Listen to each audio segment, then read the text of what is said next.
கொண்டை போடும் பெண்களே உங்களுக்கு இது. முடியினை எந்நேரமும் சீவிக்கொண்டே இருக்கும் ஆண்மகன்களே உங்களுக்கு இது. இதோ பாருங்கள், ஒரே இடத்தில் சீவி சீவி முடியானது இல்லாமல் போய்விட்டது. விதவிதமாக சிகை அலங்காரம் செய்கிறேன் என்று அந்த முடிக்கு எப்பேற்பட்ட அழுத்தத்தை கொடுக்கிறார்கள்.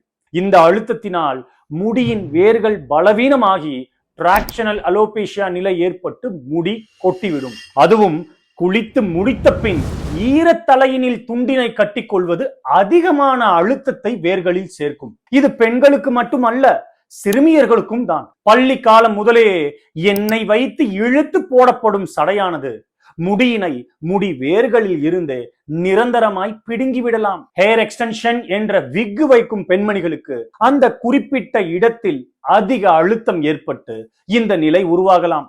அயனிங் செய்கிறேன் என்று அதே இடத்தில் மீண்டும் மீண்டும் சூடு வைத்துக் கொள்ளாதீர்கள் பெண்மணிகளே.